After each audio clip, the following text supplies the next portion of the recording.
Well, Movemeber is here. It is a month-long event aimed at raising awareness about men's health issues. The #1 concern and #1 killer of men in the U.S. is heart disease.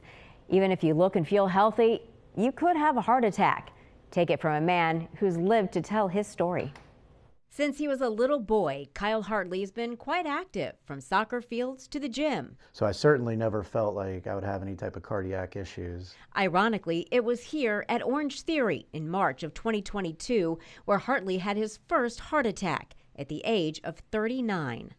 It was quite the shock when I finally came to the following weeks. The yellow Centera signage out the window would be his view for the next month. After rehab, he returned to the helm of Integrity Staffing and his classes at OrangeTheory, where on August 1st of this year, his heart suddenly stopped. I was the right place, right time. I mean, if there was ever, an example of divine intervention, this was it. For the second time, staff jumped into action, saving his life. The shock to his heart paralleled the shock to his mind. One of the hardest parts for me was the mental side of it, and it still is, because it's it's surreal to think about it happening, and then as you're in it, going through it, it's it's tough, it's hard. Hartley says he felt none of the classic heart attack symptoms in the days leading up to either event. No pain in the chest or arms, and no shortness of breath. There are a lot of people who say they're healthy, but the question is, are they truly healthy?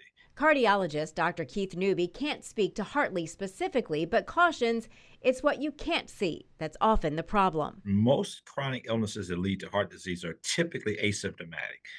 Think about most people who have hypertension, they don't feel it, they don't know they have it, or they tend to ignore it because they feel fine. Same thing with diabetics. Knowing your numbers for blood pressure, blood sugar, and cholesterol are key.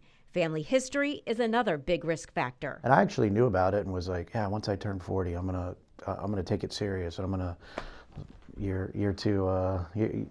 late. Hartley recently rang the survivor bell at the Peninsula Heart Walk, where he is a top fundraiser for the American Heart Association. There's this feeling of you owe a debt, and trying to figure out a way to give back and maybe help somebody else. He now sees doctors regularly and encourages young men to make an annual appointment a top priority. Hartley celebrated his birthday on Monday. Happy birthday, and he could not be more grateful to see 42. For more ways to reduce your risk of heart disease, check out Life's Essential 8 from the American Heart Association. You'll find a link to it with this story on Wavy.com.